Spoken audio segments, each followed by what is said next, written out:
Hello, oral presentación presented by Daniel Lugo Martínez, código 12645699, English 2, presented a teacher Raye Ramos.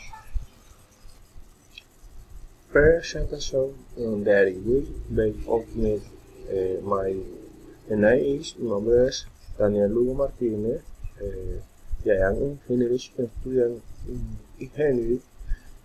in work in Comeva EPS. Unlike in Valledupar Cesar. Vallenato lang, I love me family very good. I learn social, I learn play, I learn dancing, I learn cooking, I started with free. Mi travel experience and how my family in Santa Marta, Rodadero. My last holiday are 8 great memories. There were in Santa Marta, Rodadero. The easiest they said. It was a great weekend. They are family members never let untouched. They each reach to win day. We went walking. To wins and this. We made nice incredible place. Like the aquarium when we're Alshiva with wood on charter. It was wonderful.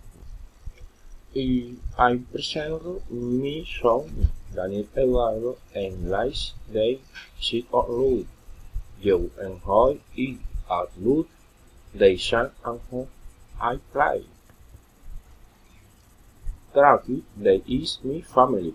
Mi Roger, Ariana, Euro, Luis Ángel, mi mom, Nancy, mi cousin, Kelly, and her mama Maria.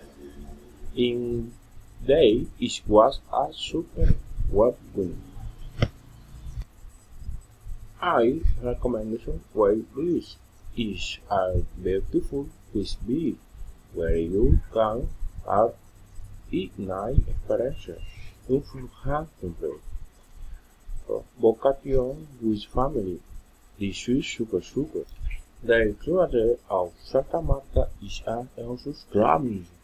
There is 37 graus of temperature, with a look of friendship, and it does not feel water. It is as pleasant climate. Do the bay feel die full of waves. Recommendation for pricing and trip. I recommend that drink a lot of liquid and right times. Book a good excursion with close faithful wear.